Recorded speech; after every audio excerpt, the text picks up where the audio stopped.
오늘을 살아가는 묵상 시간입니다. 오늘 본문 말씀 신명기 3장 21절부터 22절입니다.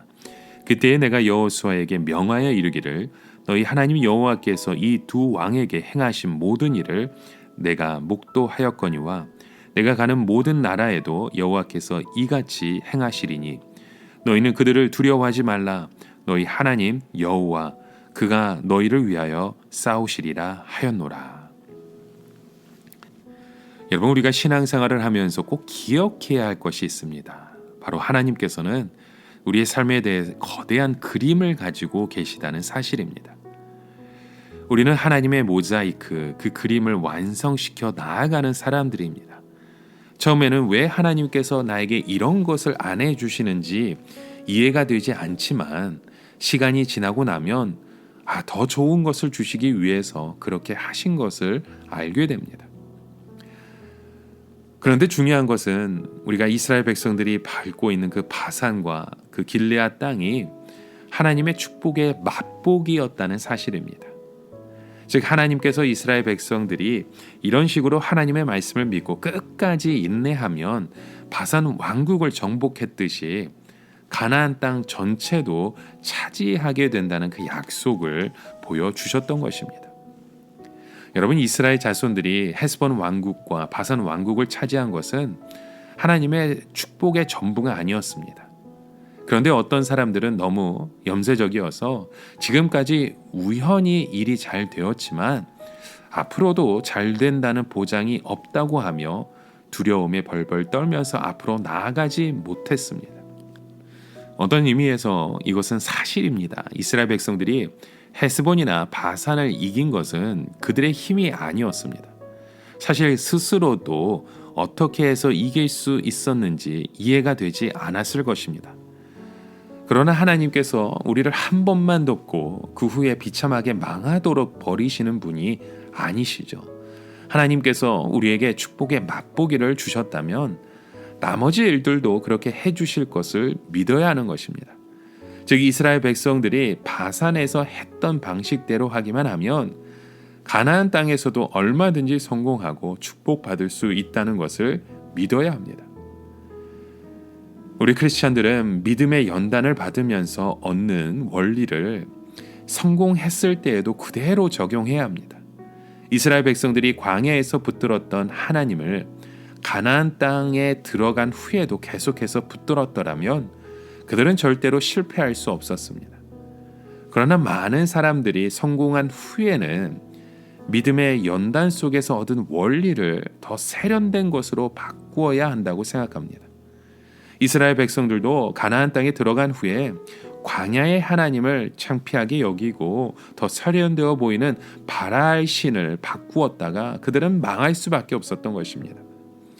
물론 우리 앞에는 우리가 예상하지 못하는 많은 질병이나 어려움이 도사리고 있습니다.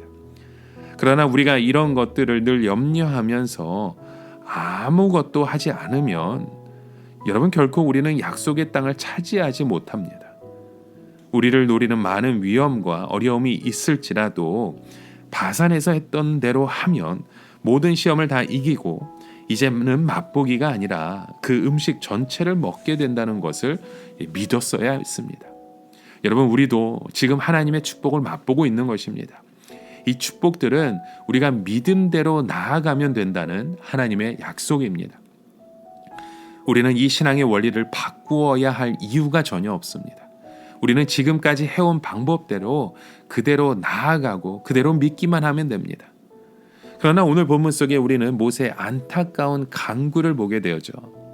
모세는 가나안 땅을 눈앞에 두고 제발 이 약속의 땅에 들어가서 아름다운 땅과 산을 볼 수 있게 해달라고 하나님 앞에 간절하게 기도를 드립니다.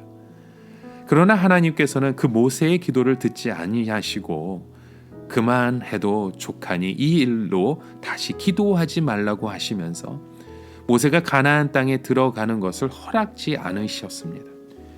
왜 하나님께서는 모세가 그렇게 사모하고 원하던 약속의 땅에 들어가는 것을 허락지 않으셨을까요? 물론 브리바 반석에서 백성들이 모세와 하나님을 너무 불신하니까 모세가 화가 나서 반석을 2번 쳐서 하나님의 영광을 가린 일이 있었습니다. 그러나 더 중요한 것은 가나안 땅을 차지하는 것은 모세의 일이 아니라는 것입니다.